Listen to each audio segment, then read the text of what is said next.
And we're back from a bit longer break. We already have the round 7 started. I'm International Master Sopiko Guramishvili, and with me is former world champion Alexander Khalifman. We will be following a game of Grischuk against Nepomiachtchi, and we already have Benoni, right? Or it's Benko. yeah, Benko.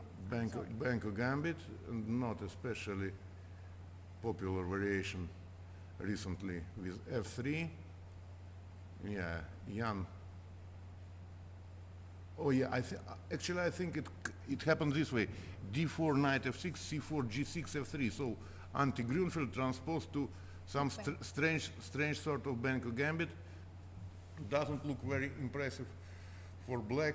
Actually, I couldn't understand what kind of compensation Black is aiming for. Yeah, can black have? Okay, yeah, but Jan. Knight C goes to C3 probably, yeah, and then bishop develops castle.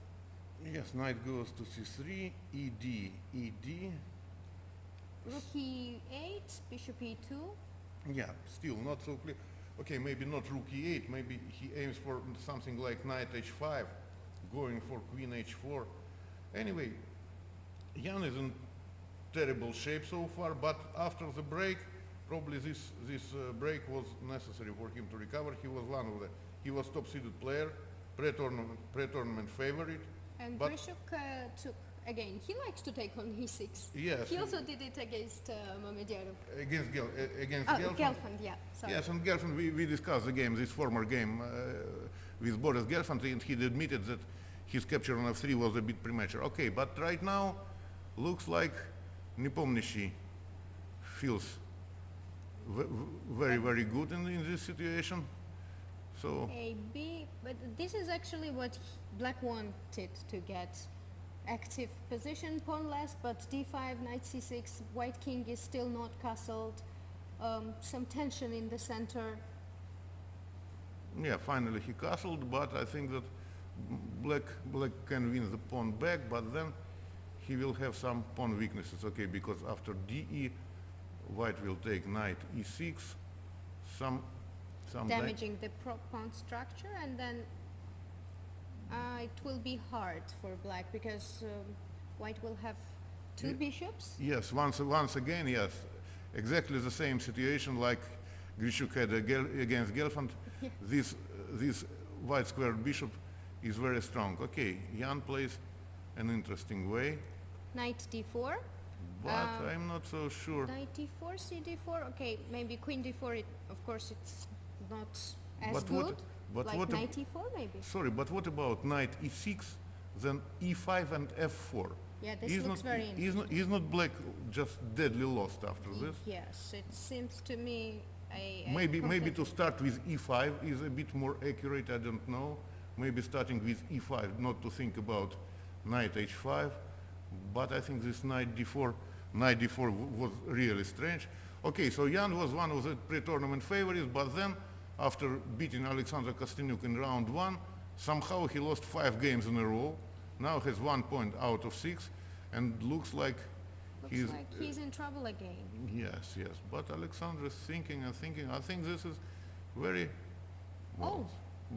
We have different choice. E5 seemed to me very good for white, but Alexander chose to take on D5, and now knight D5 or bishop. Still, he has an extra pawn. I think, maybe even, but bishop D5. Then I can go greedy and take this pawn on D4. D4, right. yes. So knight D5. So knight E6 and bishop C4. This is what Alexander probably wanted to get: 2 bishops and open file, E file, but an extra pawn after all. Extra pawn. An extra pawn, but still but I I think liked that E5 more. yes, if I look more clear actually, I think that white should have some advantage here, but not so easy to convert, because the pawns, these passers on queen side, they are not moving so easily. Yes, and this knight is really annoying. It can jump always. And the d4 pawn Yes, can be also a bit not to forget, annoying. Yeah. not to forget about the d4 pawn. The long diagonal will be open afterwards, but first we have to defend the e6 pawn. Rook e8 seems to me logical. Or e5, would you like to play e5 No, in this no. position? If closing the bishop is not the recipe to play. I think. Right. Anyway, I think something like maybe queen d6, something like this, because it's not so easy to come with the next move for white. Probably he is intending to play something like bishop d2. Queen b6. Queen b6.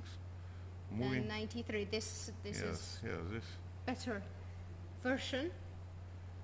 aiming black. to this opposite colored bishop position. Yes, b2 is hanging. So once again, okay. Well.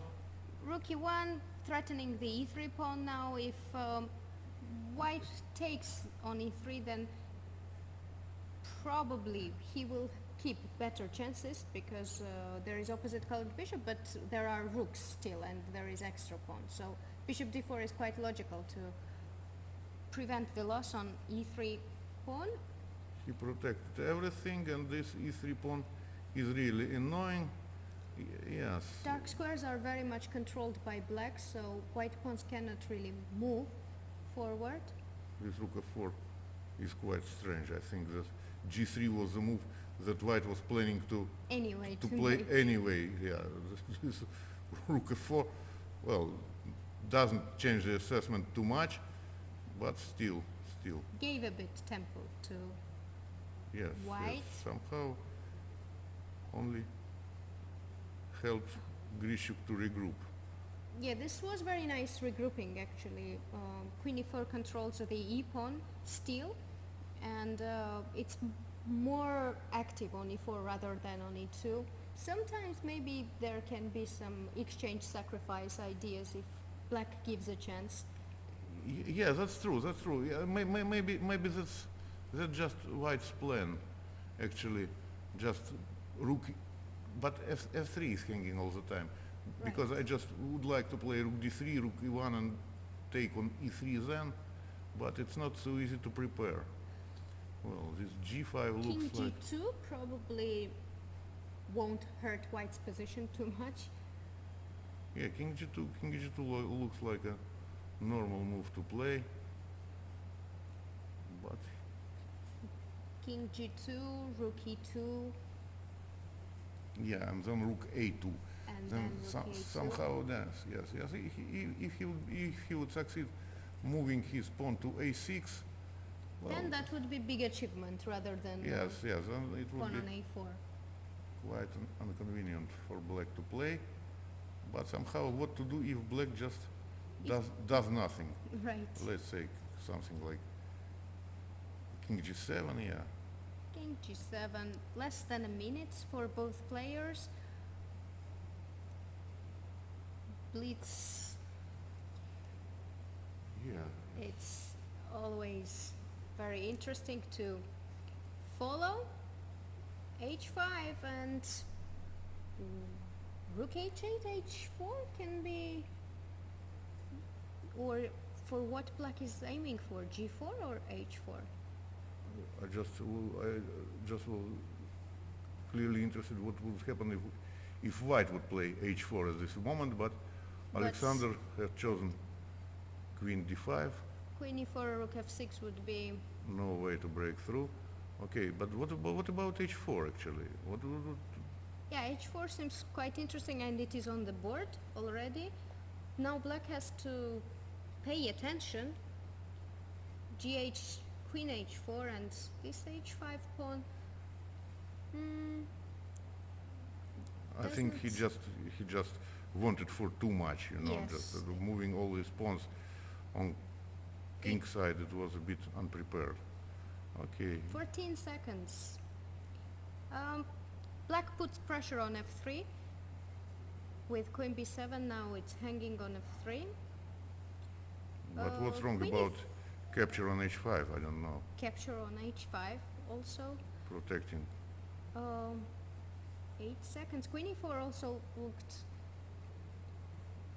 quite logical for me. Queen e7, and can we try something like bishop d3? Queen h7 is the threat now. Rook h8 and rook h1. If I have time to get on h-file, I would like to rook e2. Doesn't it lose b3 pawn or a5? They're already in such a chaotic phase. f4, So- it's very nice to see f4, f takes e5.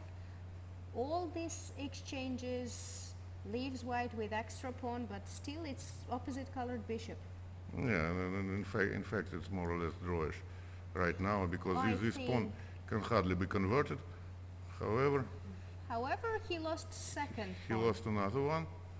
So now the attack can be Oh my actually- goodness! my- No. Only rook exchange. Only rook Right. exchange. Everything under control. Two extra pawn. 5 seconds, rook e6, Yes, and- this is what's And the corner is white, so is right color corner. So it's just it's easy technical win for Alexander Grischuk, and of course, there is second pawn on another flank. of course so he will convert it. It's no.